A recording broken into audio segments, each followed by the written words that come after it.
ચાલો મારે આજે એક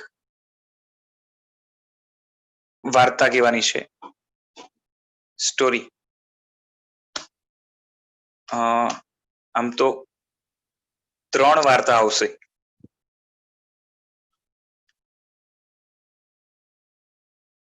3 કરતા વધારે છે લગભગ. કેમ કે આપણે લાસ્ટ ટાઈમ જ્યાં પૂરું થયું હતું ને ત્યાં સફળ સાધના, નિષ્ફળ સાધના, વિપરીત સાધના, એમાં શાલીભદ્રનું દ્રષ્ટાંત, જીરણ શેઠનું દ્રષ્ટાંત, અભિનવ શેઠનું દ્રષ્ટાંત અને જે છે ને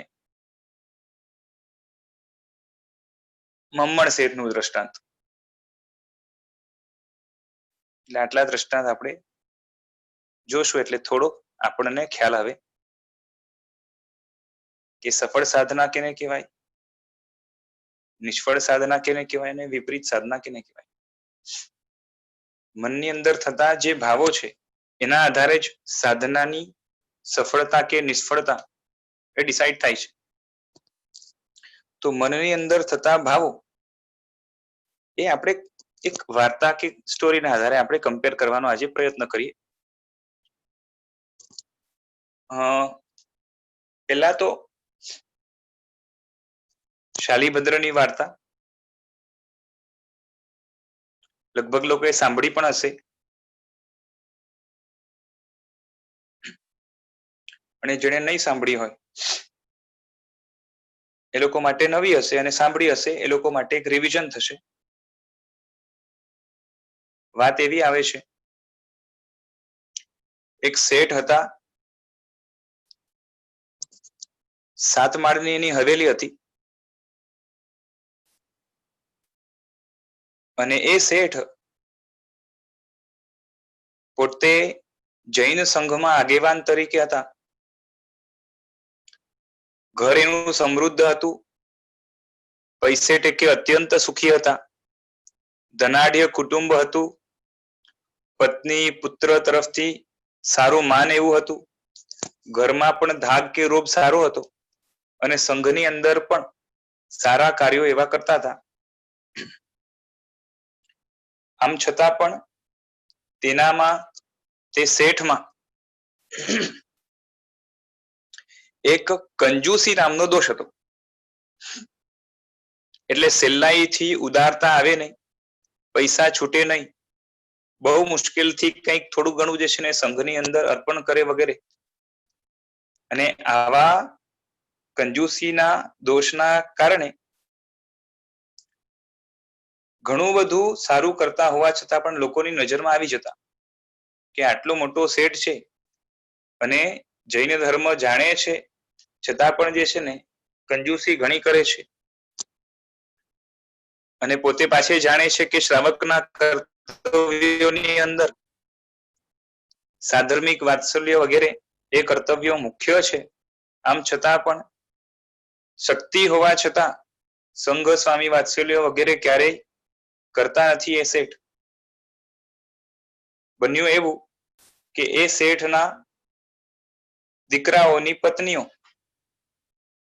એટલે ઘરની વહુઓ, હવે શેઠ સંઘમાં આગેવાન હોય એટલે કે સંઘના જે કાર્યો હોય એમાં પણ એ આગળ આગળ થાય, ઘરના લોકો છે એટલે એમને પણ માન મળે. હવે સંઘની બીજી મહિલાઓએ એમને એક ઠપકો આપ્યો કે તમે બધે આગળ આગળ તો થાવ છો પણ જ્યારે પૈસાની બાબત આવે, દ્રવ્યની બાબત આવે, ધનની બાબત આવે તો તમારાથી સુકૃતની અંદર ધનની વાવણી બહુ ખાસ થતી નથી. સાધર્મિક વાત્સલ્ય જેવા ઇમ્પોર્ટન્ટ કહી શકાય એવા પ્રકારના કર્તવ્યો એના એમાં પણ સંઘ જમણ વગેરે જે વર્ષમાં કમથી કમ એકવાર શ્રાવકે, શક્તિ સંપન્ન શ્રાવકે કરવું જોઈએ એ પણ થતું નથી. તો તમે આગળ રહેવાનું તમારો શું અર્થ થયો? એવા અર્થમાં, એવા ભાવાર્થમાં સંઘના બહેનોએ ઠપકો આપ્યો. એમને પણ લાગ્યું કારણ કે પોતે પણ સજ્જન છે. એમને લાગ્યું કે વાત તો સાચી છે, આપણે સંઘના આગેવાન વ્યક્તિના ઘરની વહુઓ કહેવાઈએ અને અમારા સસરાનું ઘણું માન છે, છતાં પણ એક આ કંજૂસી નામના ગુણના દોષના કારણે આપણે જે છે ને એ આપણા બધા ગુણો ઉપર એક ધબ્બો લાગે છે. હવે એમને સસરા પ્રત્યે બહુમાન તૂટ્યું નથી, પણ પોતાના પતિને વાત કરે છે કે આપણે સ્વામી વાત્સલ્ય વગેરે રાખવું જોઈએ અને એમાં પણ જે છે ને મહાત્મા આદિને પણ તેડાવીને ઓરાવાનો લાભ લેવો જોઈએ, શ્રી સંઘની ભક્તિ કરવી જોઈએ. અને આ વાત કરતા દીકરાઓને પણ થયું કે આપણું કર્તવ્ય છે, સંઘ પાસેથી આપણે ઘણું લીધું છે, સંઘના કારણે જ આપણું જીવન સફળ છે, પરમાત્માના શાસનના કારણે જ અને સાધર્મિકોના કારણે જ આજે આપણે આટલા સેફટીમાં સાધના કરી શકીએ છીએ, ઘણા દોષોથી બચી શકીએ છીએ અને કેટલો બધો સંઘનો ઉપકાર છે, માટે આ કરવું તો જોઈએ. પણ કઈ રીતે કરવું? આપણા બાપુજીને કહેશું તો હા નહીં પાડે અને સીધે સીધું શેઠને એટલે કે પિતાજીને કહેવાની એ લોકોમાં હિંમત નથી. બધા જ સજ્જન વ્યક્તિઓ છે, શેઠ પણ સજ્જન જ છે, પણ કંજૂસી નામનો એક જે દોષ છે એના કારણે થોડાક થાપ ખાય છે. હવે અંદરથી ચર્ચા કરતા અંદરમાં એમને એક યુક્તિ સૂજી કે આપણે કામ કરીએ કે છુટ્ટીનો દિવસ જ્યારે હોય, ધંધો બંધ હોય, ત્યારે પિતાજીને 7મા માળા ઉપર કેલ્ક્યુલેશનમાં હિસાબ કિતાબમાં લગાવી દઈએ અને એમને કહી દઈએ કે આજ આપ હિસાબ કિતાબ જે છે મહિના વગેરેનું એ પૂરું કરો અને ઉપર જ આપણે બધું પહોંચાડી દેવામાં આવશે, ખાવા પીવાનું વગેરે. આજે આપ આરામ કરો અને થોડુંક આમાં જે છે ને ધ્યાન રાખો. અને એમને પાછે એમાં જ રસ હતો, કારણ કે કેલ્ક્યુલેશનમાં ગડબડ થાય એમને પોસાય નહીં. કંજૂસ વ્યક્તિની આ ખાસિયત હોય, એક એક વસ્તુનો હિસાબ રાખે પાઈનો. એટલે એમને પણ ખબર હતી કે એકાઉન્ટન્સી એમને સોંપી દેશું તો એમનું મન બીજે ક્યાંય જશે. એટલે 7મા માળા ઉપર આ રીતે ગોઠવી દેવામાં આવ્યું અને નક્કી કર્યું કે નીચે આપણે સંઘ જમણ રાખવું. બરાબર છે. હવે નીચે સંઘ જમણ ની વાત થઈ, બધી ગોઠવણ થઈ, લોકો આવતા થયા અને બહુ સારી રીતે એક એક સાધર્મિકનો એ સ્વાગતા વગેરે કરી જેટલા પણ કર્તવ્યો છે એને અદા કરીને એક એકને બહુમાનપૂર્વક બેસાડી અને આગ્રહપૂર્વક ભોજનાદિ કરાવી અને ભેટણું વગેરે આપીને જે છે ને એમને રજા વગેરે આપતા. આ રીતે ક્રમ ઘરના લોકો એમણે ચાલુ રાખ્યું.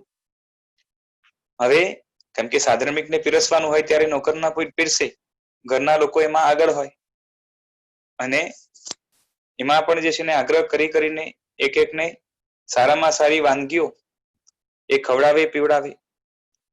હવે આ બધું કાર્ય થયું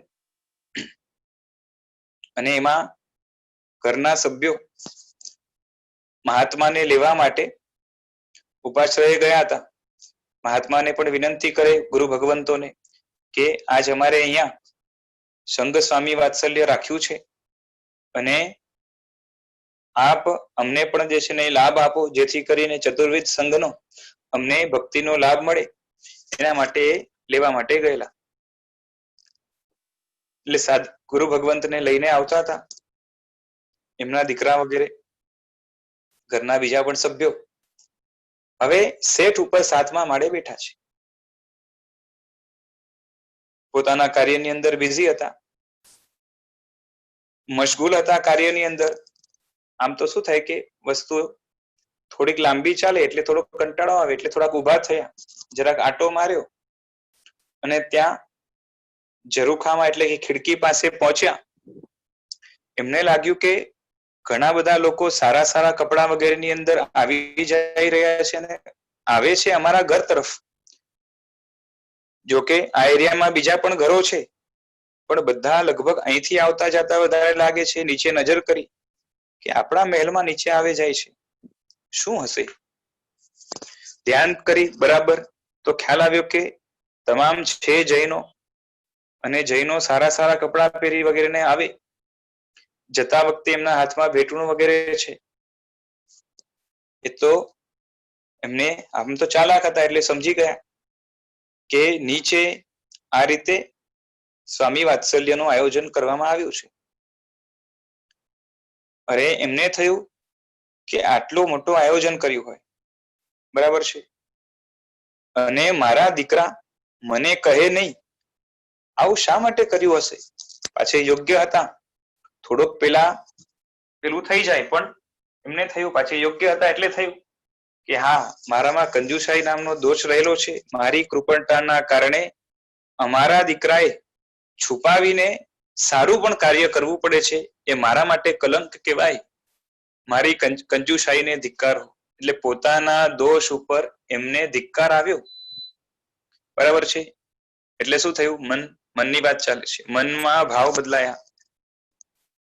હવે ભાવ બદલાયા કે આ કંજુસાઈ તો જે છે ને કેવી છે કે પોતાના સંભાળીને લાડપૂર્વક ઉછેરેલા, સંસ્કારો આપેલા દીકરાઓ પણ મારી સારા કાર્યની અંદર પણ ઉપેક્ષા કરે છે. તો વિચારો કે આ કૃપણતા કેટલો મોટો દોષ છે, બરાબર છે, પોતે વિચારે છે. અને ઉદારતાનો ભાવ અંદરમાં જાગ્યો કે ધન્ય છે મારા દીકરા કે જેણે જૈન કુળમાં જન્મીને અને મારા ખાનદાનનું નામ છે ને એ રોશન કરે એવા છે, કે ગુણની એમને કેટલી ખપ છે. અને નાનપણથી આપેલા સંસ્કાર ખરેખર તો મેં તો બોલ્યા છે, એમના હૃદયમાં ઉતર્યા છે. આવો પિતા થઈને પણ હું ધન્ય થયો છું, અને મારા ઘરના લોકો એ પણ ધન્ય છે કે જે જૈન ધર્મનું આ રીતે ઉચિત પાલન કરે છે. એટલે ધર્મ પર બહુમાન થયું, ધર્મી પર બહુમાન થયું, સાધર્મિક ભક્તિનું કર્તવ્ય પણ જણાયું, અને એ કર્તવ્ય મારે પણ નિભાવવો જોઈએ. એ તો ઠીક, જે થયું તે થયું. હવે જે લોકો આવવાના બાકી છે એમનો કદાચ લાભ મળે તો સારું. અને ત્યાં નજર પડી કે ગુરુ ભગવંત આવી રહ્યા છે. થયું કે ગુરુ ભગવંતની પધરામણી આપણા ઘર આંગણે થઈ રહી હોય અને આટલો મોટો કાર્યક્રમ યોજાયો હોય, લાવને હું પણ જઈને જે છે લાભ લઈ લઉં. અને ઉલ્લાસમાં ને ઉલ્લાસમાં, દાન દેવાની વૃત્તિમાં એને થયું કે ઝટ નીચે ઉતરું. ત્યારે કોઈ લિફ્ટની વ્યવસ્થા ન હોય, અને ઉલ્લાસ એટલો બધો છે કે તરત ઘાયમાં નીચે ઉતરવાનું શરૂ કર્યું. થોડાક દાદરા ઉતર્યા ન ઉતર્યા, પગ લપસ્યો, પછડાયા, માથું ફાટ્યું અને ત્યાં મૃત્યુ થયું. પણ મરતા વખતે પણ એમના મનની અંદર સાધુ ભગવંતને વહોરાવાના ભાવો હતા. આ ભાવ તો અહીંયા પૂરો થયો. છેલ્લે પણ સારી વૃત્તિ હતી. આયુષ્ય પેલા બંધાઈ ગયું હશે, કે ત્યારે બંધાયું હશે, જે પણ કહીએ. એના પછીના ભવની અંદર, પેલા ભવની અંદર જે શરૂઆતમાં કંજુસાઈ વગેરેના જે ભાવો હતા, એથી કરીને અને ધર્મની અંદર જોડાયેલા હતા. એટલે ધર્મના પ્રભાવે થયા તો મનુષ્ય, કાર્યો પણ ઘણા કર્યા છે, માટે મનુષ્ય ભાવ તો મળ્યો, પણ કંજુસાઈના કારણે મળ્યો ગરીબ કુળની અંદર જન્મ. હવે એ જન્મ મળ્યા પછી હાલત એવી છે કે રહેવાનું એવી જગ્યાએ જ્યાં આજુબાજુમાં પણ ગરીબ લોકો રહેતા હોય. એના પિતા નાનપણમાં ગુજરી ગયા છે, માતા એકલી છે, એકનો એક દીકરો છે. દીકરાને પાલન કરવા માટે અને પોતાનું પણ પેટ પોષવા માટે આજુબાજુના ઘરોની અંદર અમુક એરિયામાં જઈ એ લોકોના વાસણો વગેરે માંજવાનું કાર્ય વગેરે કરે. એટલે ગરીબોના ઘરે નહીં, પણ કોઈ શેઠિયા નથી. આ રીતે બીજા કાર્યો કરીને થોડા ઘણા પૈસા કમાય અને પોતાના દીકરાનું ને પોતાનું એ રીતે ભરણ પોષણ કરે છે. હવે આ બાળકને નાનપણથી આમ જોવા જઈએ તો પુણ્ય ઓછું હોવાના કારણે પૈસે ટકે, ગરીબી હોવાના કારણે અને સ્થાન પણ એવું હોવાના કારણે ધર્મનો કોઈ સીધો પરિચય થયો નથી. અને પાછે નાનપણથી માએ ભલે લાડથી મોટો કર્યો હોય, પણ વિશિષ્ટ એવા એ ભોજન આદિ વગેરે એને જીવનમાં ચાખવા પણ મળ્યા નથી. હવે થયું એવું કે ક્યાંકથી એને ખીર નામની વસ્તુ હોય, સારી હોય એવું જોવા, જાણવા કે સમજવા મળ્યું. માતા પાસે એણે જીદ પકડી કે આજે મારે ખીર ખાવી છે. હવે બધા તો આપણે જાણીએ છીએ કે નાનો બાળક જીદ કરે એને વારવી મુશ્કેલ હોય છે. આને તો અત્યંત જીદ પકડી લીધી કે હું તો ખીર જ ખાઈશ. ક્યાંથી સાંભળીને કાં તો ચાખીને આવ્યો હશે થોડી ઘણી, એટલે એને જીદ પકડી કે આજે મારે ખીર ખાવી છે. માએ કીધું આપણા ઘરની અંદર ખીર બનાવવાની તાકાત આપણામાં છે નહીં, કારણ કે ખીર માટે ચોખા જોઈએ, આપણા માટે મોંઘું અનાજ કહેવાય. દૂધ જોઈએ, આપણા નસીબમાં દૂધ નથી. સાકર જોઈએ ત્યારે સાકર મોંઘી ગણાતી, અને આ બધું ભેગું કરીએ તો સાદી ખીર થાય, પણ એની પણ આપણામાં તાકાત છે નહીં. હાલમાં આપણી પાસે એવું દ્રવ્ય નથી. વિચાર કરો કે કેટલી ગરીબાઈ હશે. પણ બાળક માન્યો નહીં, રાડા રાડ કરી મૂકી. બાળકની રાડ સાંભળીને આજ સુધી જોઈએ તો આ રીતે કોઈ દી રોયો નહીં હોય. એટલે આજુબાજુ વાળા પણ આશ્ચર્ય પામ્યા. ઘરની પાસે ભેગા થયા અને પૂછે છે કે તારો બાળક કેમ રોય છે? માતાને પૂછે છે. એ કહે છે કે આને જીદ માંડી છે કે ખીર ખાવી છે. હવે કે મારા પાસે એવું કઈ છે નહીં, હું ખીર ક્યાંથી લાવું? ને એવું કઈ છે ને પૈસા પણ નથી ને દ્રવ્ય પણ નથી. આજુબાજુ વાળાને બાળકને જોઈને દયા આવી ગઈ અને કહે છે કે વાંધો નહીં, કે તારી હાલત એવી, અમારી હાલત છતાં પણ જે છે ને કોઈ પાસે કઈ કઈ હોય તો ભેગું કરીને આપી દઈએ. એટલે કોઈએ ચોખા આપ્યા, કોઈએ દૂધ આપ્યું, કોઈએ સાકર આપી. એમ કરીને બાળકને પૂરી પડે એટલી ખીર માએ બનાવી, ટોપમાં બનાવી, અને એ તપેલામાં બનાવેલી ખીર માએ થાળીમાં જે છે ને ઠારવા માટે એ પીરસી, અને પછી એનો કામે જવાનો સમય થયો એટલે તરત એ નીકળી ગઈ અને થયું કે બાળક છે ખાઈ લેશે, અને કે છે ખાઈ લેશે. હવે આ બાળક ઈષ્ટ ભોજન સારામાં સારું ત્યાં એની પાસે આખા જિંદગીમાં ન મળ્યું હોય એવું એની સામે છે. સારું ભોજન જોઈને એના મનમાં ભાવ આવ્યો, કોઈકને આપવું તો સારું. બરાબર છે? આ ક્યાંથી થયું? પૂર્વ ભવમાં છેલ્લે પણ આપવાની જે વૃત્તિ જાગી હતી એમાંથી આ સ્ફુરણ થયું. ત્યાં તો એના દરવાજા પર માસક શ્રવણના તપસ્વી મુનિ ભગવંત પારણા માટે પધાર્યા હતા. આ બાળક પણ જે મુનિ ભગવંત નજીકના ઉદ્યાન કે જંગલની અંદર કાયોત્સર્ગ ધ્યાન વગેરેની સાધના કરતા હતા, એ રોજ જોતો હતો. એટલે થોડો એમને ખ્યાલ તો આવ્યો કે ઘણા દિવસથી કઈ અવર જવર કરતા નથી, ખાતા પીતા નહીં હોય, એટલે ક્યાંક ખાવા પીવા જાય છે એવો એને ખ્યાલ નહોતો. એટલે એને ધ્યાનમાં હતું કે જે છે ને આ છે તપસ્વી અને અમારે અહીંયા પધાર્યા છે અને ભિક્ષા માટે પધાર્યા છે. હવે આને પૂર્વ ભવના સંસ્કાર છેલ્લે મહાત્માને બોલાવવાની જે વૃત્તિ હતી, આ મહાત્માને જોઈને અને સામે સારામાં સારું ભોજન છે આપવાના ભાવ થયા, અને અંદરથી ભાવનો ઉલ્લાસ જાગ્યો કે છે પધારો પધારો. તમે વિચાર કરો, જે વસ્તુ બહુ રડીને જીદ પૂર્વક બનાવી હોય એને ઉલ્લાસપૂર્વક બીજાને આપી દેવું. મહાત્માને કઈ રીતે વોરાવાય એને એની માતા પાસે ક્યારેય લગભગ શીખ્યું નથી. મહાત્માને અંદર ઇન્વાઇટ કઈ રીતે કરાય એ પણ એને ખ્યાલ પણ નહીં હોય, પણ ભાવોલ્લાસ એટલો બધો હતો. પૂર્વ ભવના સંસ્કાર બોલે છે એને છેલ્લે પણ બહુ તીવ્રતાથી પોતાના માઇન્ડની અંદર જે દોષ હતો એનો યુટર્ન લાવ્યો છે. હવે ગુરુ ભગવંતને એને વોરાવતા આખી ખીર વોરાવી દીધી. એક વાત સમજજો, વ્યક્તિ પાસે ગુરુ ભગવંત, તમારી પાસે શાક આટલું હોય તો આખે આખું ન લે, થોડુંક લે,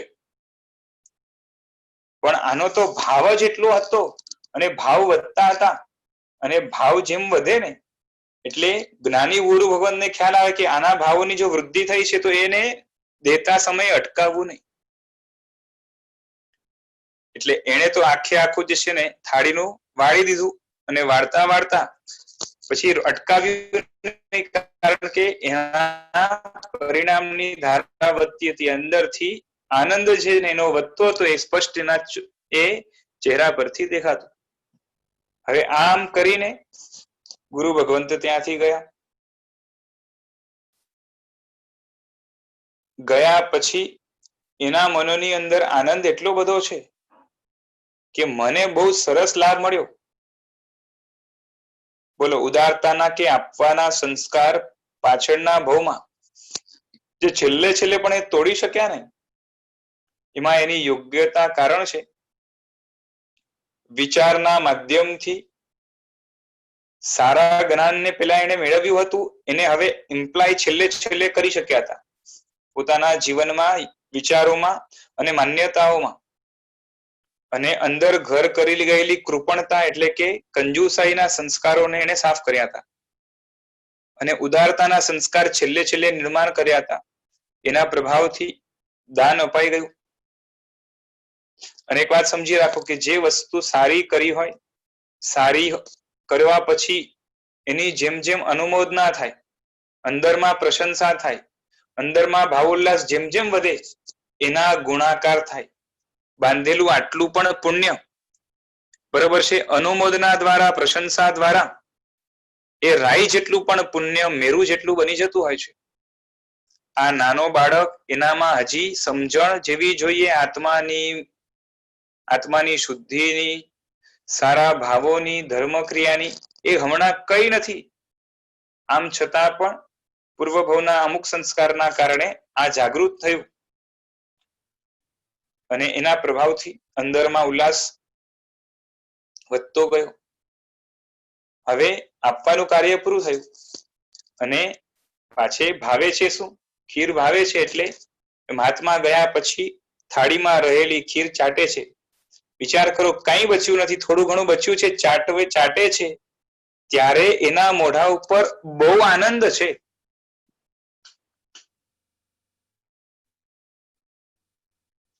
શું થાય બોલો?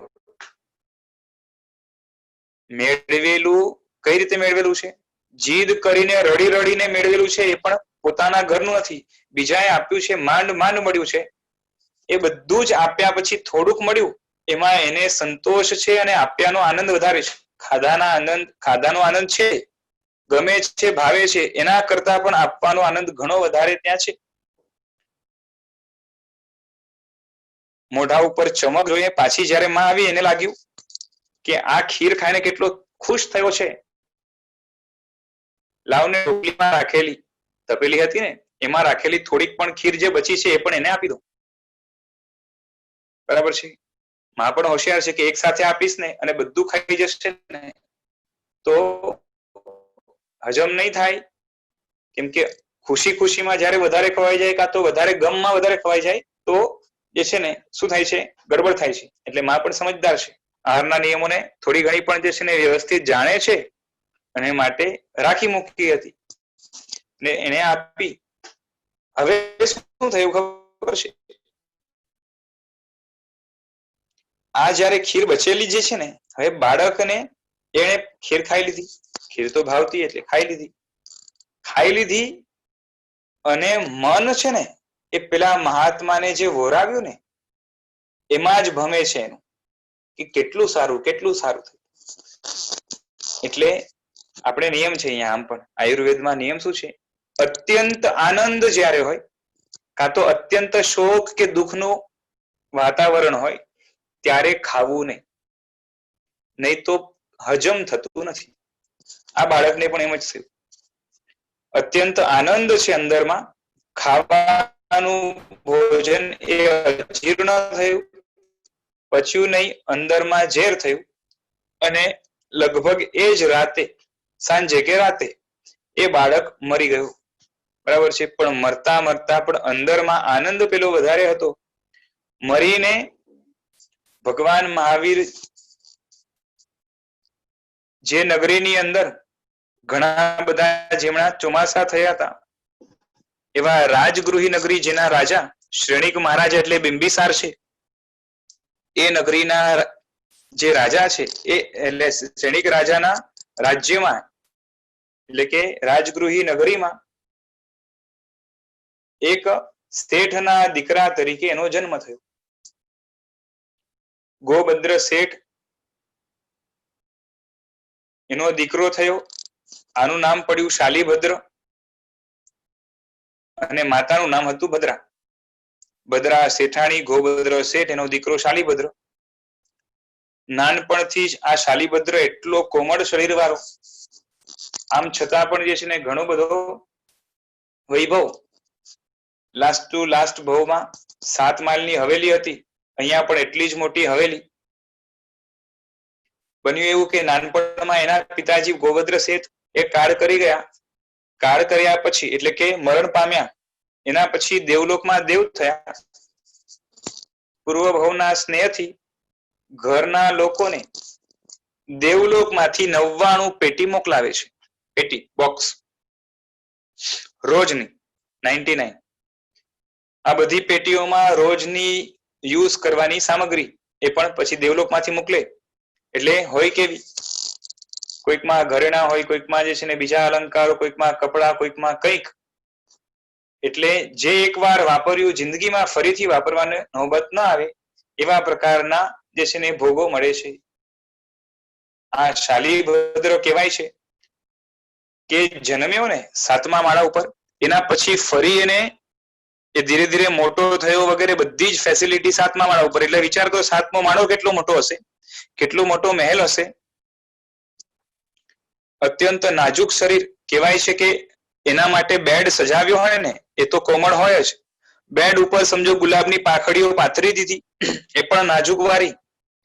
ગુલાબની પાંખડી અગર ફોલ્ડ થઈ ગઈ હોય અને એના ઉપર એ બેસે તો જ્યાં ફોલ્ડ થઈ હોય એ એની ચામડીમાં ઉઠી આવે, એટલી સેન્સિટિવ એની સ્કિન હતી.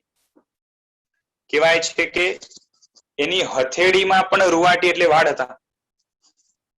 આવા નાજુક અને અત્યંત સેન્સિટિવ શરીર વાળા, અંદરની મજબૂતી, હાડકાની મજબૂતી જોરદાર, પણ બહારની સ્કિન વગેરે જે છે ને, અને પાછે એને મહેલમાંથી બહાર જવાનું ક્યારેય વારો નથી આવ્યો. માતા પણ બહુ પ્રેમથી એને પાડે છે, મોટો કરે છે. ઘણા બધા નોકર ચાકરો એની સેવામાં હાજર છે. ધીરે ધીરે રમતો કૂદતો જે પણ છે મોટો થયો. કળાઓ બધી ઉપર જ શીખ્યો છે, ધર્મનું જ્ઞાન પણ ઉપર જ મેળવ્યું છે.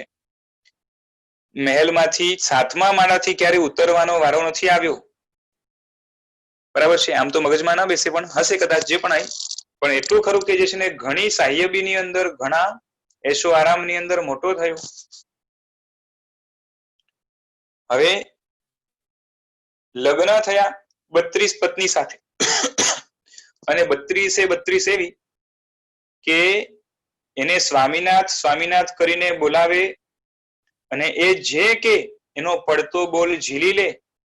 અને અહીંયા સાસુમાં એની એટલે કે 32 એની સાસુ એ ભદ્રા શેઠાણી, એ પણ બધી વહુને દીકરીની જેમ રાખે.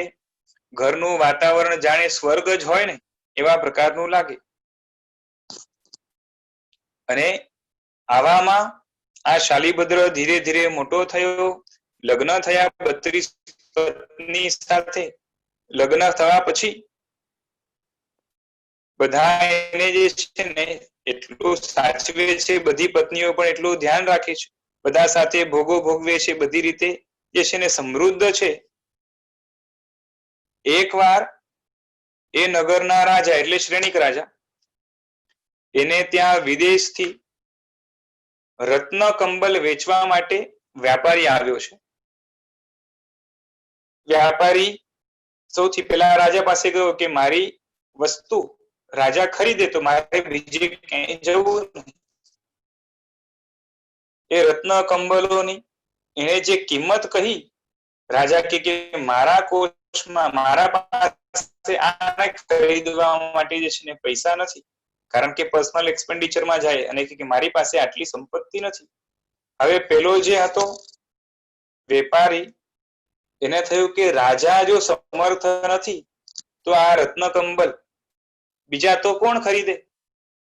કારણ કે આખા રાજ્યમાં સૌથી વધારે ધનાઢ્ય કે શક્તિમાન હોય પૈસે ટકે તે રાજા હોય. એટલે ત્યાંથી નિરાશ થઈને પાછો જતો હતો. રાજ રસ્તા ઉપરથી પાસ થતો એ વ્યક્તિ ઉદાસ હતો. ભદ્રા માતાએ ઝરૂખામાંથી જોયું કે કોઈક વિદેશી વ્યક્તિ લાગે છે, વેપારી જેવો લાગે છે. ચહેરા ઉપર ખેદ દેખાય છે. પોતાના નોકરને કીધું કે આપણા રાજ્યની અંદર એ પણ રાજગૃહી નગરીમાં કોઈ વ્યક્તિ દુખી હોય, આપણે ન પાલવે એને જરાક બોલાવો તો ખરા. સંદેશો મોકલાવીને બોલાવ્યો. પેલા સ્વાગતા કરી, પાણી વગેરે જે છે ને, અને એ પૂછ્યું, આરામ કરવાનું કીધું.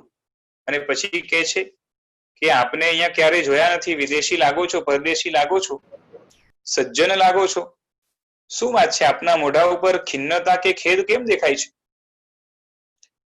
એણે બનેલી ઘટના જણાવી. ભદ્રા માતા કહે છે કે આપની પાસે કેટલા કંબલો છે? તો કે મારી પાસે 16 કંબલ છે. તો કે હું બધા ખરીદવા તૈયાર છું, પણ એક તકલીફ છે. તો કે શું તકલીફ છે? અને આની કિંમત તમે ચૂકવી શકશો? કે ચોક્કસ ચૂકવી શકશું, પણ તમારા 16 કંબલ અમને ઓછા પડશે, કારણ કે મારી વહુ 32 છે. જરાક કાઢો તો ખરા. કંબલો કાઢ્યા, લાંબા હતા. એને કીધું વાંધો નહીં, આપણે જે છે ને 2 ટુકડા કરીને જે છે ને, પાછી ઘણા લાંબા હતા, કે 32 ને આપશું. એ બધા જ રત્ન કંબલો ખરીદી લીધા. એક કોમન ઇન્ફોર્મેશન તરીકે કહી દઉં, આ રત્ન કંબલો એટલે શું હોય છે ખબર છે? અમુક પ્રકારના ઉંદર હોય ને, ચૂહા, અને પાછી એ સારી જાતના કહેવાય. એ શાસ્ત્રમાં એનું વર્ણન આવે કે એ ચૂહા છે ને, એટલે ઉંદર, મૂષક, એ અગ્નિમાં જ પેદા થાય ને અગ્નિમાં જ મરે. આગમાં પેદા થાય અને આગમાં જ એનું મૃત્યુ થાય. અને એની જે રોવાટી હોય ને, એના વાળ, એમાંથી આ રત્ન કંબલો બનતા હોય છે. અને બહુ રેર મળે, અને એની અત્યંત કિંમત હોય છે, અબજો રૂપિયામાં. એટલે આજની તારીખમાં આપણે ખાલી કહી શકાય, બાકી ત્યારે સોનામોર કે જે પણ ચલણ હશે, આ બધી રત્ન કંબલ ખરીદી લીધી, કારણ કે આને તો કોઈ પૈસા ટકી કમી જ નથી. એટલે વિચાર કરો કે રાજા કરતા પણ અનેક ગણા ધનવાન વ્યક્તિ તરીકે આ શાલીભદ્ર સુપાત્ર દાનના પ્રભાવે એ હતો. અને જ્યારે દાન કર્યું ત્યારે તો કોઈ જે છે ને, આમ જોવા જઈએ તો કઈ ખાસ જે છે ને, જ્ઞાન ભાન કઈ નહોતું, પણ ઉલ્લાસ સારો હતો. હવે એકવાર રાજાને ખબર પડી આ કે કોણ એવો વ્યક્તિ છે કે આપણે અહીંયાથી જે માણસ પાછો ગયો એ ખરીદી કોણ લીધું.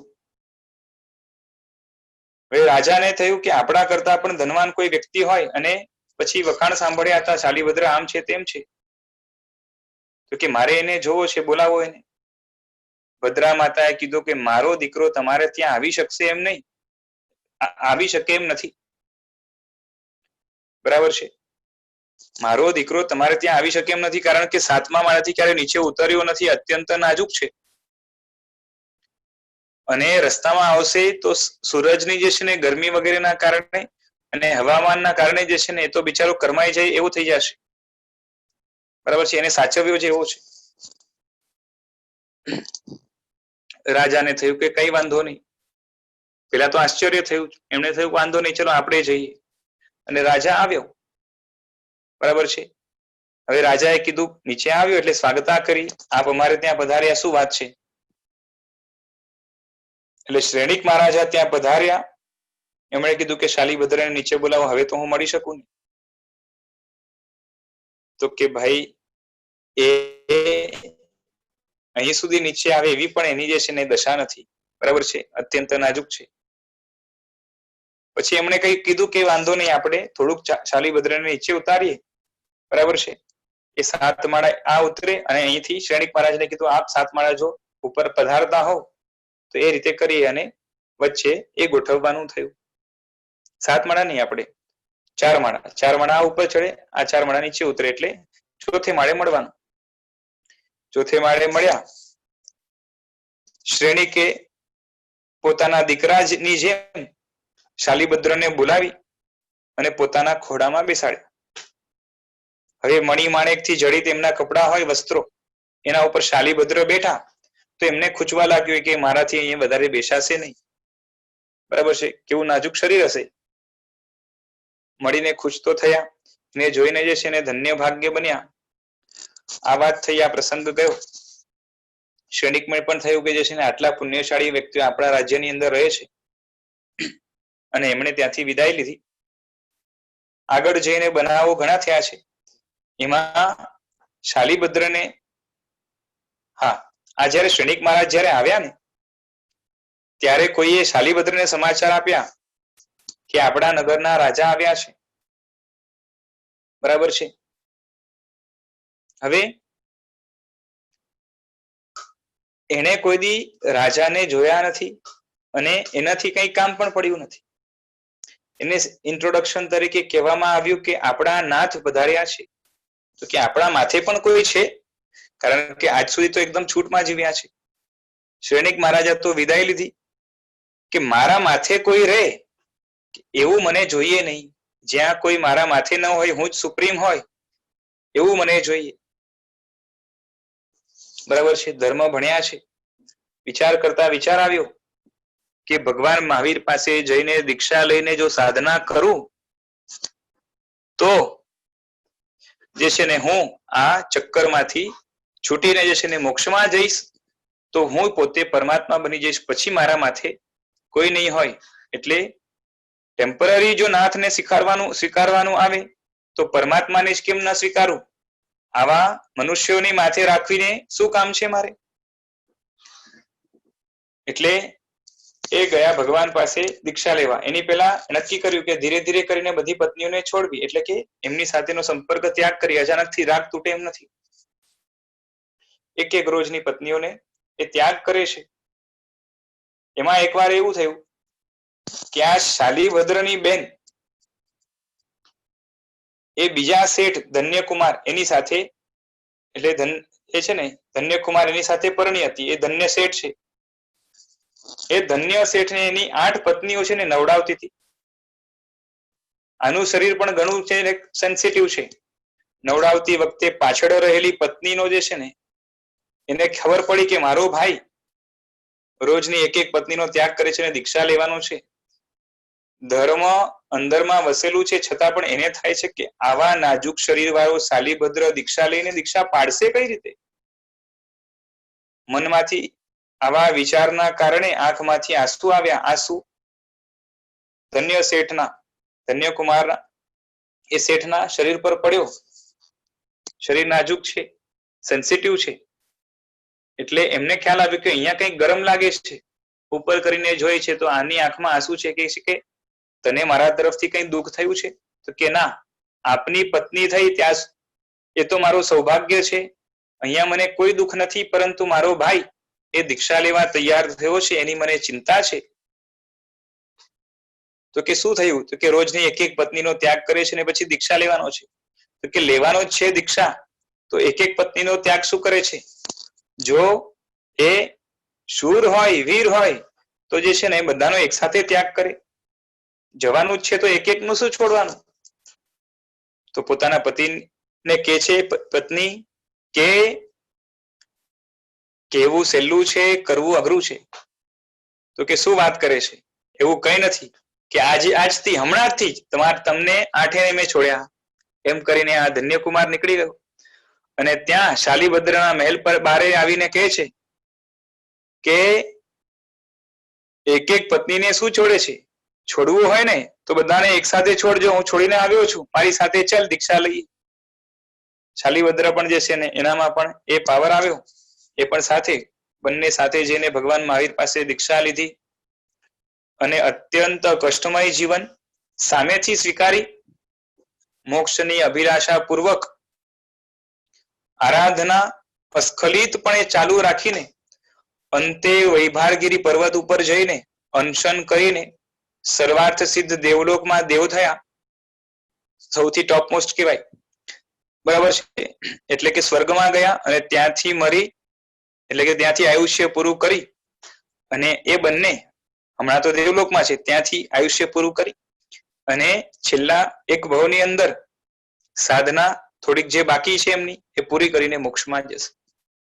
આ શાલીભદ્રનું ચરિત્ર, શાલીભદ્ર પૂર્વના ભવની અંદર જયારે બાળક હતો ને, સંગમ એનું નામ હતું, આ સંગમના જીવે દાનના જે ભાવ કર્યા ને એનાથી એને ફળ રૂપે શું મળ્યું? તો કે મહેલ આદિ સામગ્રી મળી, સારા માતા પિતા કુળ વગેરે મળ્યા. આ દાનના પરિણામોનું એક મધ્યમ ફળ ગણાય છે. બાકી ઉત્કૃષ્ટ ફળ તો દાનનું જે છે ને, સ્વર્ગ મળે અને સાથે સાથે સારામાં સારી સામગ્રી મેળવીને જે છે ને મોક્ષે જાય. આમને પણ થયું છે, પણ પરંપરાથી થયું છે. બરાબર છે? એટલે આ આમ મધ્યમ ફળ ગણાય છે, સીધે સીધું. કારણ કે ત્યારે એમને સમ્યક દર્શન નહોતું, દાનનો મહિમા એમને ત્યારે ખ્યાલ નહોતો. જ્યારે દાન કર્યું છે ને ત્યારે દાનનો મહિમા અને સામેવાળા પાત્રનું પૂરેપૂરું વેલ્યુએશન હોય મનની અંદર, તો ફળ ઉત્કૃષ્ટ મળે છે. એમણે એવું ફળ નથી મેળવ્યું. બરાબર છે? પણ આગળ જઈને પણ એ ફળ વધતા વધતા મોક્ષ સુધી પહોંચ્યું. બરાબર છે? બાકી ડાયરેક્ટ ફળ આમ મીડિયમ મળ્યું છે, નહીં તો એમને દેવલોક આદિ મળત અને પછી આગળની સાધના ચાલત. બરાબર છે? આ એક દ્રષ્ટાંત થયો. બીજો દ્રષ્ટાંત છે ને, એ જીરણ શેઠનો છે અને અભિનવ શેઠનો છે. જીરણ શેઠે દાનનું ઉત્કૃષ્ટ ફળ મેળવ્યું. અભિનવ શેઠને ભાવ નહીં હોવાથી દાનનું 0 જેવું ફળ મેળવ્યું. જી બોલો. આની અંદર બેઝિકલી આમે જે મધ્યમ ફળ બની પહોંચો, હા, તો એની અંદર એની પાછળનું રહસ્ય શું? મધ્યમ એટલે એ કહું છું. કેવું છે કે મેં કીધું ને કે જ્યારે વ્યક્તિ જે ક્રિયા કરે છે, અહીંયા દાનની ક્રિયા છે ને, તો એ દાનના રહસ્યોને જાણીને એ દાનનું ફળ કે એનો મહિમા જાણતો હોય, પોતે મહિમા જાણતો હોય, એ ગુણને પોતે ઓળખી શકતો હોય, અને એ ગુણ જેના પ્રત્યે થાય છે, દાન જેમ સુપાત્ર પ્રત્યે થાય છે, એટલે કે ગુરુ ભગવંત કે તીર્થંકર કે કોઈ પણ સાધર્મિકની ભક્તિ, તો સાધર્મિકના વ્યવસ્થિત ગુણોને સ્પષ્ટ જાણતો હોય અને એના ભક્તિના ભાવથી જ્યારે દાનના મહિમાને પણ જાણતો હોય અને ભક્તિ કરે, તો એનાથી જે ફળ મળે ને એવું ફળ એને હજી નથી મળ્યું. બરાબર છે? એ આગળ જઈને મેળવે છે, દાનનો મહિમા આગળ એને વધે છે, પણ હમણાં સંગમના ભાવમાં જે બાળક હતો એને એવું જ્ઞાન પણ નથી આપવામાં આવ્યું અને એવી કોઈ જે છે ને એને ત્યારે સૂઝ નથી. પણ પૂર્વ ભાવના સંસ્કારના કારણે એનામાં જે કંજુસાઈ નામનો દોષ હતો અને એ ગયો અને દાન આપવાનો જે છે ને હોશ એને એમાં જાગ્યું અને એને ગમ્યું પણ છે. એટલે ત્યાં એને જે છે ને એક જાતની સમાધિ, શાસ્ત્રમાં એને અવ્યક્ત સમાધિ કહેવાય, એવી એનામાં આવી છે અને ખુશીનો તો પાર નથી પાછો. અને એના પ્રભાવે આગળ જઈને સમ્યક દર્શન વગેરે શાલીભદ્રના ભાવમાં એને પ્રાપ્ત કર્યું. બાકી જો આ જ વ્યક્તિ એનામાં સમજણ હોત ને, પ્રોપર દાનની સમજણ હોત, દાનના ભાવોની, દાનના ગુણોની, દાનનું શું મહત્વ છે અને કૃપણતા, કંજુસાઈમાં શું દોષ છે, એમાં શું હાનિ છે, બરાબર છે, એ બરોબર સ્પષ્ટ ખબર હોય અને સામે ગુરુ ભગવંત છે એનું કેરેક્ટર વેલ્યુએશન કરતા આવડે કે આ વ્યક્તિ એટલા બધા મહાન છે કે જે હવે બહુ સંસારમાં ભમવાના નથી, સંસાર કારાગાર છે અને જે જ્યાં જવા માંગે છે એ પરમ ઉત્કૃષ્ટ સુખનું સ્થાન છે અને એમાંથી સાધનામાં આગળ વધતા વધતા કેટલા ઉપર નીકળી ગયા છે, એમના મનનું વેલ્યુએશન, એમની સાધનાનું વેલ્યુએશન અને એમના ધર્મનું વેલ્યુએશન કરતા આવડે તો આપતી વખતે ભાવો કંઈક ઓર જ હોય અને ઉલ્લાસ પણ વધારે હોય અને એના કારણે જો છે ને આયુષ્ય જો બંધાય તો મનુષ્યનું ન બંધાય, દેવનું બંધાય, એટલે કે સ્વર્ગનું બંધાય. એટલે અહીંયા મધ્યમ ફળ મેળવ્યું છે. એટલે વિશાલભાઈ, આની અંદર તમારું કેવું એમ છે કે દાન જે કરવું એ દાનનું મહત્વ એ બાબતની જાણકારી અગર જો હોય, અને શાસ્ત્રમાં શું છે એની જાણકારી હોય તો અનેક ફળ મળે. હા, પણ ખાલી જાણકારી નહીં, જાણકારી ઉપર પાછો એવો શ્રદ્ધા કે વિશ્વાસ, જાણી લીધા પછી પણ જો અંદરમાંથી એ ટચ ન થાય, સ્પર્શે નહીં, બરાબર છે, તો કાર્ય નહીં થાય. એના ઉપર શ્રદ્ધા કે વિશ્વાસ એટલું જોશે. તો જ એટલા ભાવો આવી શકશે. એટલે તમે એમ કહો છો કે હું આટલો વખત ભગવાન મારા સાહેબને દાન આપણે સુપાત્ર દાન કરું છું, વોરાવું છું, એ વોરાવા અગર જો હું દાનની સમજણ મેળવું, રાઈટ, એમની સમજણ મેળવું, યસ, એ મહાત્માના સમજણ મેળવું, તો ઘણું વધારે ફરક પડે. યસ, ડેફિનેટલી, હા, ચોક્કસ. અને એમાં પણ જેટલી શ્રદ્ધા જેટલી વધારે પાછી એટલું ફળ વધતું જાય. અને અત્યંત સ્પષ્ટ શ્રદ્ધા હોય ત્યારે તો ફળ કંઈક ઓર જ હોય, એટલે વધતું જશે, હાઈએસ્ટ હશે. એટલે કહેવાનો તાત્પર્ય કે કોઈ પણ ધર્મ છે, દાન છે, શીલ છે, તપ છે, ભાવ છે, બરોબર છે, કોઈ પણ પ્રકારનો તપ કે કોઈ પણ પ્રકારની ધર્મ ક્રિયા, એ ક્રિયા શું છે, એના દ્વારા ખરેખર શું મળે છે, એની પોતાની વેલ્યુએશન શું છે, અને એ ક્રિયા જ્યાં જ્યાં કરવામાં આવે છે, પૂજા ભગવાનને કરવામાં આવે છે, તો ભગવાન કેવા છે અને પૂજા શું છે, પૂજાની સામગ્રી કેવી જોઈએ, પૂજાની ક્રિયા શું જોઈએ, અને પૂજા વખતે આપણા ભાવો કેવા હોવા જોઈએ અને શા માટે હોવા જોઈએ, એની જો સ્પષ્ટ જાણકારી હોય અને એનાથી જે ભાવ આવે એ સાદી કે સામાન્ય પૂજાથી નહીં આવે, ખાલી થોડો ઘણો ઉલ્લાસ આવશે, બીજું કઈ નહીં થાય.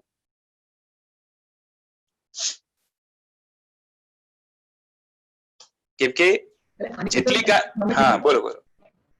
તમે ગુનો જેની આપણે ભક્તિ કરીએ છીએ સુપાત્ર દાન દ્વારા કે ભગવાનની પૂજા દ્વારા, તો એની ગુણોની જાણકારી, યસ, એ ગુણો પ્રત્યે હા, એટલે એનો મતલબ થયો કે આપણે પૂજા કરીએ છીએ, રોજ કરીએ છીએ, બરોબર, એનું સારું ફળ હોય તો ભગવાન કેવા છે એ જાણવું જરૂરી છે. ડેફિનેટલી. કેમ કે એ જ્યાં સુધી નથી જાણતા ત્યાં સુધી આમ જોવા જઈએ તો તુચ્છ ફળ, કાં તો નહિવત ફળ, કાં તો એટલે ઓલમોસ્ટ ઝીરો, નેગ્લિજિબલ ફળ જ છે. અને જેટલા અધિક જાણીએ અને એના ઉપર અહોભાવ બહુમાન જેટલો વધારે હોય તો જ પૂજા સફળ છે. નહીં તો થોડું ઘણું સામાન્ય પુણ્ય બંધ થાય, થોડી ઘણી જે છે ને સામગ્રી મળે, બાકી એના સિવાય જે છે ને વિશિષ્ટ કંઈ ફળ મળતું નથી. અને આપણું જે કેરેક્ટર અપલિફમેન્ટ જોઈએ, મનની વિશુદ્ધિ જોઈએ, આપણે જે વિચાર્યું ને કે લબ્ધિ મનમાં ભરેલો કચરો એ દૂર કરવાનું જો કાર્ય નહીં થાય આના દ્વારા, તો કચરો એટલો ને એટલો રહે, પછી પુણ્ય બાંધો કે ન બાંધો બહુ કઈ ફરક પડતો નથી.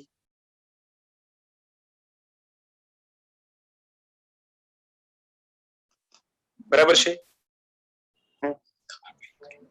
હા જયેશભાઈ બોલો. હાજી. એ બાળક શાલીભદ્ર આગલા ભાવમાં એના મનમાં કોઈ ભાવ નતા, એને ફળની કોઈ આશા નથી, ફળ વિશે કશું ખબર નથી, તો એ ભાવ સારા જ કહેવાય ને? સારા કહેવાય, પણ જે વિશિષ્ટ જાણકારી હોય ને, સમજો એની જગ્યાએ કોઈ બાળક હોય, એને ખબર હોય કે દાનનો મહિમા શું છે, દાનથી અંદરમાં કૃપણતાના દોષ જાય છે, ઉદારતા ખીલે છે, અને ઉદારતાના કારણે બીજા જે જીવો છે એના પ્રત્યે સમાવી લેવાની ભાવના, સાથે સાથે જેને દાન અપાય છે એ મહાત્મા, એ ઊંચા સાધક. એક સમજો કે તમે એકને એક ગિફ્ટ છે ને સામાન્ય માણસને આપો, એ જ ગિફ્ટ ચીફ મિનિસ્ટરને આપો અને એ જ ગિફ્ટ પ્રાઇમ મિનિસ્ટરને આપો, આપણા ભાવોલ્લાસમાં ફરક પડે કે નહીં? બરાબર પડે ને. કેમ કે આપણે ખબર છે કે આ વ્યક્તિ આના કરતા ચડિયાતી છે, આ વ્યક્તિ આના કરતા ચડિયાતી છે. અને જો પ્રાઇમ મિનિસ્ટર રહી છે ને તો જે છે ને ઘણું બધું એટલું આપી શકે જેટલું સામાન્ય માણસ ન આપી શકે. ઓકે, બરાબર છે ને? એટલે કેરેક્ટર ઇવેલ્યુએશન જેટલું પ્રોપર હશે, પરફેક્ટ હશે, એટલું જે છે ને ભાવોમાં ફરક પડવાનું. એટલે જેને દાન આપો છો એનું પણ ઇવેલ્યુએશન હોવું જોઈએ. ડેફિનેટલી. હા, સુપાત્ર દાન એટલે જ. હા હા. અને આપણે સામાન્યથી શું હોય, ખબર હોવી જોઈએ. હા, સામાન્યથી શું હોય આપણે કે ભગવાનની પૂજા કરીએ છીએ તો he is a great person, બરોબર છે, બહુ સારું કાર્ય કરી ગયા છે, મોક્ષમાં ગયા છે, આવું આવું હોય. પણ જે આપણી સાથે કનેક્ટ થવું જોઈએ ને કે ભગવાન આવા છે, મારે પણ આવું થવું છે, અને એ આપણા માટે એક ઉપદેશ આપી ગયા છે, શાસન સ્થાપી ગયા છે, વ્યવસ્થા સ્થાપી ગયા છે, અને ખાલી એવું નહીં, પ્રેક્ટિકલી મોક્ષમાં કઈ રીતે જવાય એ પોતે જઈને એમણે બતાવ્યું છે. એટલે સૌથી મોટો તો એ આઈડિયલ રોલ આપણા જીવનમાં આપણી નજર સમક્ષ રહે. પછી એમના ગુણો, એક એક ગુણોની અંદર કેટલું સુખ છે, કેટલી શાંતિ છે, કેટલો જે છે ને એમાં શું કહેવાય કે શક્તિનો સંચય છે, કેટલી એમાં તેજસ્વીતા છે, આ બધું જ્યાં સુધી ખ્યાલ નથી ત્યાર સુધી શું થાય કે એક સમજો કે જે માણસને ખબર જ નથી કે મોદી કોણ છે, એ માણસને અચાનક મોદી આવીને મળે, બરાબર છે, અને પછી કોઈએ ખાલી એમ કીધું કે જે છે ને આ બહુ મોટો માણસ છે, તો અને એક કામ કરે, આને છે ને આ મોદીને એક ફૂલ આપી આવ, બરાબર છે, તો એના મનમાં ભાવ તો થશે કે આ મોટો માણસ છે એટલે આપવાથી એક ખુશીનો ભાવ થાય ને કે હા મોટો છે. તો ભગવાન એક મોટી વ્યક્તિ છે, આખા જગતનું નિર્માણ, સંચાલન, આવું બધું કોઈને કોઈના મગજમાં કઈ ને કઈ હોય, બરાબર છે, પણ એનું જયારે રિયલ કેરેક્ટર ઇવોલ્યુશન થાય ને કે મોદી, એટલે હું ખાલી કોઈને છે ને હું પોલિટિકલ હું ખાલી એક્ઝામ્પલ આપું છું ખાલી, બરાબર, આઈ એમ નોટ કે મોદીની સાઈડ છું કે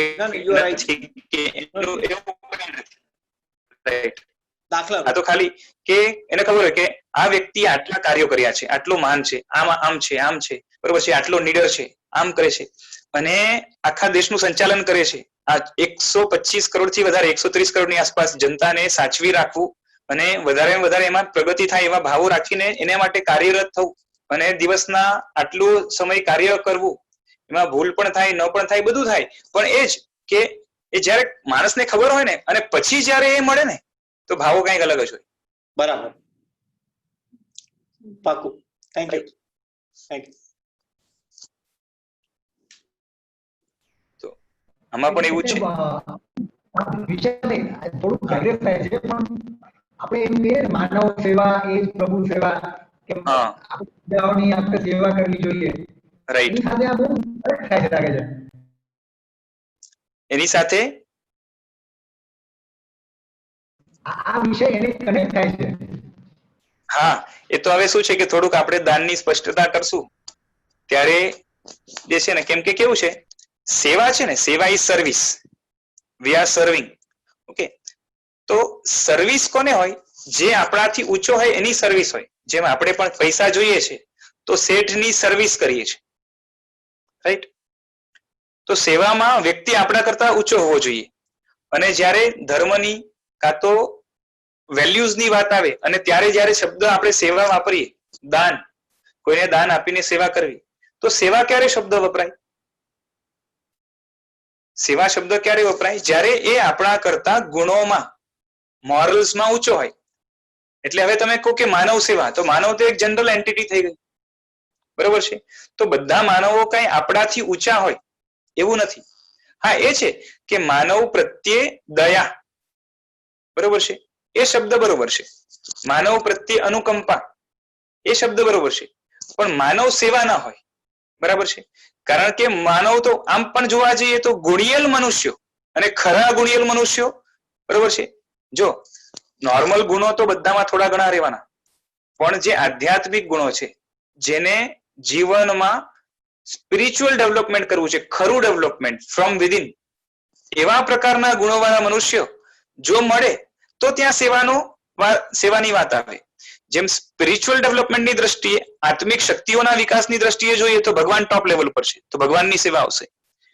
ગુરુ ભગવંતો છે એ ભગવાનથી ભલે નીચા પણ આપણાથી ઉપર આવશે તો એને આવશે. ઘણા બધા સાધર્મિકો છે જે આપણા કરતા સારી સાધના આરાધના સ્પિરિચ્યુઅલ ડેવલપમેન્ટ માટે, મોક્ષ માટે જઈને કરે છે, તો ત્યાં સેવા આવશે, બરાબર છે, પણ ઇન જનરલ માનવની સેવા ના હોય, રાઈટ. તો ઊંચો હોય એમાં સેવા આવે, નીચામાં દયા હોય, બરોબર છે, કાં તો જે આપણા કરતા નીચો છે પણ આમ ગુણિયલ છે તો ત્યાં વાત્સલ્ય હોય, બરોબર છે. અને આપણે કોઈ એમ કે વર્ડ્સમાં શું ફરક પડે છે, કાર્ય તો એક જ છે, તો એવું નથી, બધા વર્ડ્સનો જુદો જુદો ભાવાર્થ છે અને વર્ડ્સ દ્વારા ભાવો પકડાય છે.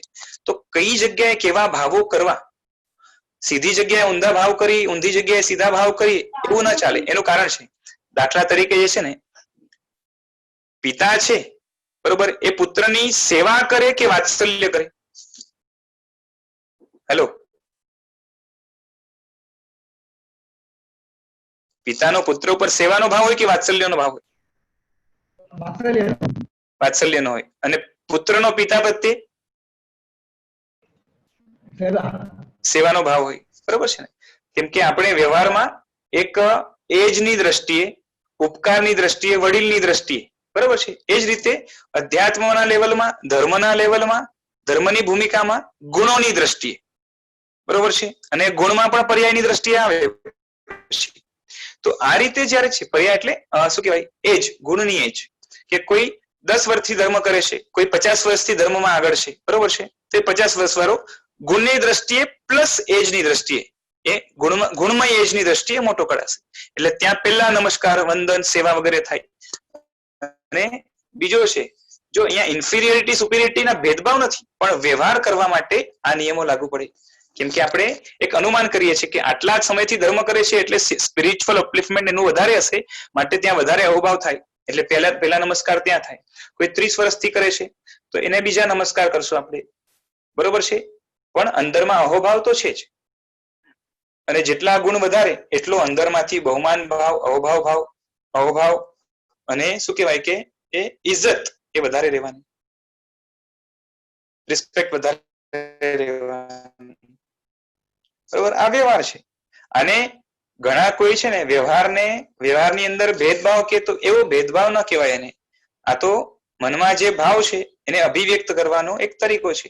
અને ભેદભાવ કમ્પ્લીટલી આપણે એમ કહીએ કે આ બહુ બધું ન કરાય, ભેદભાવ ન કરાય, તો અહીંયા ભેદનો ભાવ નથી. અહીંયા તો શું છે કે જેવું છે એ પ્રમાણે ટ્રીટ કરવાની વાત છે, કોઈને ઇન્સલ્ટ કરવાની વાત નથી, બરાબર છે. પણ જેવા વાત હોય તો કોઈ એમ કે જે છે ને તું તારા મા બાપને જ કેમ પગે લાગે છે, બાજુવાળાને કેમ નથી લાગતો, તો એ વ્યવહાર છે, બીજું કઈ નથી. અને એનો મતલબ એ નથી કે બાજુવાળો ખરાબ છે, બરાબર છે, પણ એ કેવું છે કે જે ઉપકાર છે એની દ્રષ્ટિએ એને પગે લાગે છે, એને ધ્યાનમાં રાખી.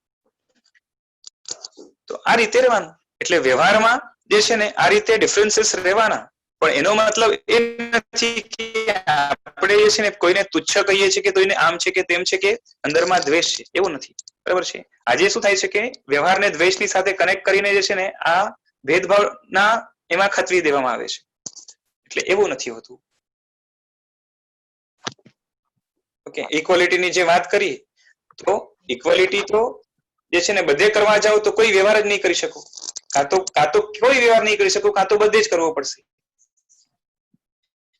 જેમ ઇક્વાલિટીની વાત કરો તો મા બાપને પગે લાગો તો આખી દુનિયાને પગે લાગવાનું, બરાબર છે, કેમ કે ઇક્વાલિટી છે. અને કાં તો કોઈને પગે નહીં લાગો, તો આ રીતે થશે, તો આ રીતે ન ચાલે, બરાબર છે. બધા જ વ્યવહાર જે છે ને બગડી જાય, ખરાબ થઈ જાય. કોઈ કે ભાઈ છે ને બધું ઇક્વલ છે, બધા શાક ઇક્વલ, બરાબર છે, તો આજે ટમેટાનું શાક ખાધું તો આજે ટમેટાનું શાક ખાધું તો આજે છે ને રીંગણાનું પણ ખાવાનું, આનું પણ ખાવાનું, પેલું પણ ખાવાનું, બરાબર છે. તો એવું ના ચાલે, બરાબર છે. કોઈ કે છે ને આજે મરચું ખાધું તો કે છે ને આજે પેલું પણ ખા, પેલું પણ ખા, ઇક્વલ છે ને, તો એવું ના ચાલે. દેખાતા ભેદ છે એની સાથે જેવો વ્યવહાર એવી વાત. એ તો રોજ ઊંધિયું ખાવાનું જ આવે, બરાબર છે.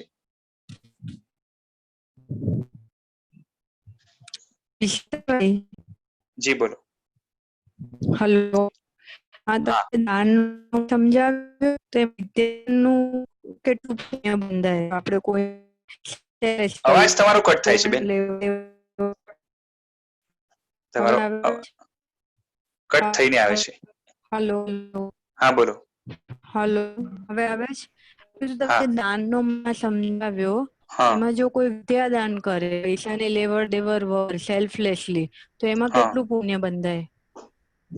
એ તો કેવું છે, દાન કર્યું, સેલ્ફલેસલી કર્યું, બરાબર છે, પછી એમાં જે દાન કર્યું એની પાછળ હેતુ શું છે અને એમાં વિવેક કેટલો છે. દાખલા તરીકે કે કોઈ માણસ છે એ દારૂડિયો છે, બરાબર છે, અને તમને ખબર જ છે કે આને પૈસા આપશું તો દારૂ જ પીશે, બરાબર છે.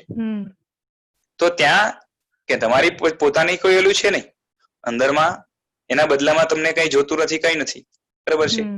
આ ભાવમાં કે પરભાવમાં કઈક મળે એવી કોઈ અભિલાષા પણ નથી, પણ એને આપી દીધું, બરોબર. તો શું થશે કે એનાથી એનું નુકસાન થશે, બરોબર છે. તો એ અવિવેક કહેવાય ને એક જાતનું. એટલે દાન દેતા વખતે આપણે એક વિદ્યાર્થીની વાત કરીએ છીએ, આપણે કોઈ પણ વિદ્યાર્થી હોય એની વાત કરીએ, પણ એ જ છે કે જ્યાં દાન આપીએ છીએ ત્યાંનું પહેલા તો વેલ્યુએશન કરવું પડે કે સમજો વિદ્યાર્થીને પણ દાન આપ્યું, બરોબર છે, તો એ કયા પ્રકારની વિદ્યા છે, સોશિયલ વિદ્યા છે, ધાર્મિક વિદ્યા છે કે નાસ્તિકતાની વિદ્યા છે કે શું છે, બરોબર છે. દાખલા તરીકે આજે મોટે ભાગે આપણે અહીંયા શિક્ષણ વ્યવસ્થા, બરોબર છે, એવી ગોઠવાય છે કે જેની અંદર જે છે ને એ આસ્તિક ઘરનો વ્યક્તિ પણ જે છે ને નાસ્તિક થઈ જાય છે, મારે શિક્ષણ સાથે કોઈ વાંધો નથી, પણ માહોલ તો આજે એવો જ છે ને, બરાબર છે. તો આપણે કહીએ કે એવા ક્ષેત્રમાં દાન આપો, બરાબર છે, તો પુણ્ય ઓછું બંધાશે અને પાપ વધારે બંધાશે. ભાવ સારા છે એટલે પુણ્ય તો બંધાવાના જ છે, પણ અવિવેકના કારણે પાપ વધારે બંધાશે. અચ્છા. કેમ કે શું થાય, તમે વિચાર કરો કે જે વ્યક્તિ એ ત્યાં દાન આપ્યું, બરોબર છે, હવે એના કારણે જે કોઈ પણ ત્યાં ભણ્યો અને એ ભણતરના કારણે કહું છું, અગર જો નાસ્તિક થયો, બરાબર છે, હવે એ નાસ્તિક વ્યક્તિ એને તો સ્કીમા કે નાસ્તિક ને તો કેવું હોય કે આ ભોગ મીઠા તો પરભોગ કોને દીધા, એટલે ભોગમાં જ રસ હોય, બરોબર છે, સંસારના ભોગોમાં રસ હોય, આત્મા વગેરે ને માનતો ના હોય ને કોઈ એવી જે છે ને ઇન્ટરેસ્ટ હોય નહીં, અને ધર્મમાં તો એના કારણે બિલકુલ રસ નહીં રહેવાનો, કારણ કે ધર્મની જરૂરત તો કેને પડે, જેને એ સોલની સ્પિરિટની સ્પિરિચ્યુઅલ પ્યોરિટી લાવવી હોય, અપલિફ્ટમેન્ટ કરવું હોય નહીં, તો એને ધર્મની જરૂરત ના પડે. એટલે એ બધા કાર્યો અધર્મ ના કરવાનો, અને અધર્મનું તો ફળ શું છે, દુર્ગતિ છે, તેના કારણે દુર્ગતિમાં જાય, એટલે તમારો પૈસો એને દુર્ગતિમાં લઈ ગયો. હવે એનો જવાબદાર કોણ? તો તમે, બરાબર. અને પાછી એમાં જો તમારા ભાવ છે સારા, એનાથી કોઈને મદદ કરવાના જ ભાવ છે, બરાબર છે, તો એ જ રીતે ખાલી ભાવ સારા હોવાથી કામ ના થાય, પણ ભાવમાં વિવેક કેટલો છે, બરાબર છે, એના ઉપર ડિપેન્ડ કરે. કે આજે સોશિયલ વસ્તુઓમાં દાન આપવું આપણે નિષેધ ન કરીએ, પણ એનું ફળ જે છે ને, કોઈ પણ સોશિયલ કાર્યો જે પણ હોય ને, મેરેજ હોલ બંધાવ્યો સમજો, બરાબર છે, તો એમાં એ જ રહેવાનું કે પુણ્ય બંધાશે પણ ઓછું અને પાપ વધારે બંધાશે. જયારે ધર્મક્ષેત્ર એવું છે કે તમારો વિવેક પૂરો હોય તો પુણ્ય પૂરેપૂરું બંધાય, પાપ એક છાંટો પણ ન બંધાય.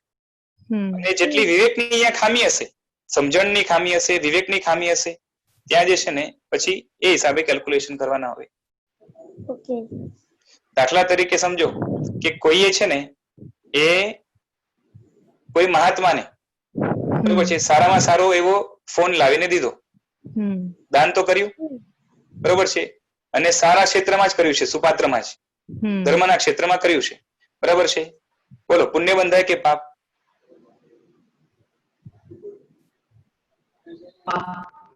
પુણ્ય બંધાશે, સારા ભાવથી બનાવ્યું છે, પણ શું છે,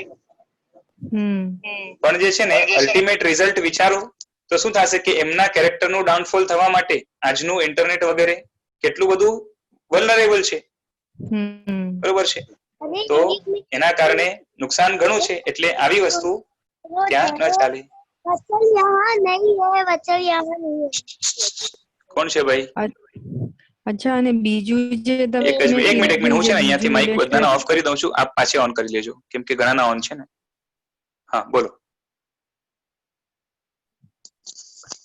હા, બીજો જે ક્વેશ્ચન જે તમે બીજું ઇલેસ્ટ્રેશન આપ્યું કે જે નાનો બાળક ખીર પીએ છે, ખીર આપે છે અને પછી જયારે ખીર ઓરાવે છે ત્યારે એનું આયુષ્ય બંધ કર્મ, એ મને એના વિશે જરા કયો ને. ત્યારે એનું આયુષ્ય બંધ થયું કે શું હતું એ સેન્ટેન્સ બોલ્યા? પર કેવું છે કે દાનના પ્રતાપે એની ગતિ, આગલો ભાવ એ જે છે ને એ સારો થયો, પણ ત્યારે જો વધારે વિવેક હોત તો હજી સારો ભાવ, એટલે કે એ દેવલોકમાં જાત, એટલે સ્વર્ગમાં જાત.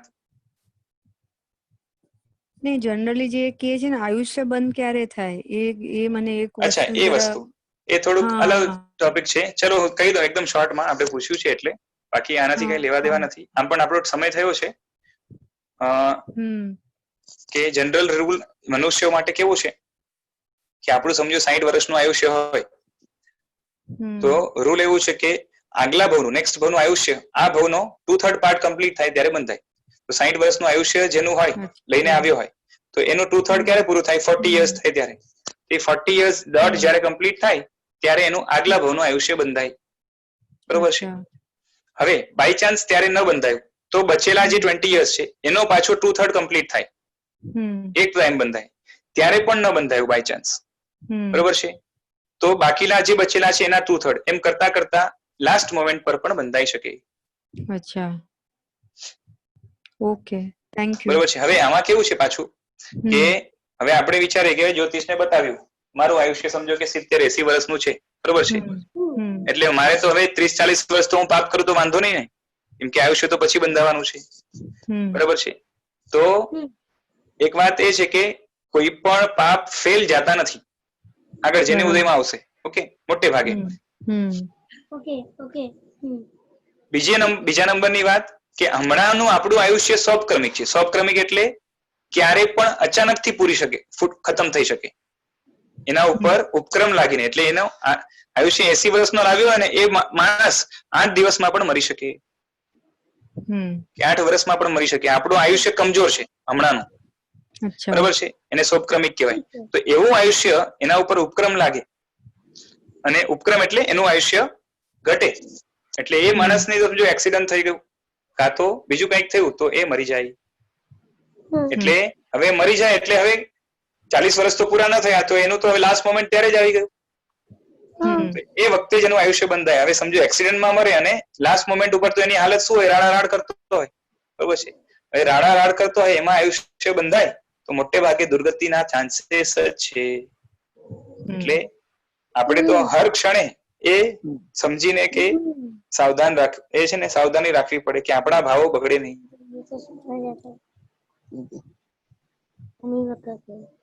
Okay, thank you. હાજી, આજે રાખીએ છીએ, સમય થઈ ગયો છે. Hello, bye bye. હા, બાય બાય, ચલો. જો કેરીની કેટલી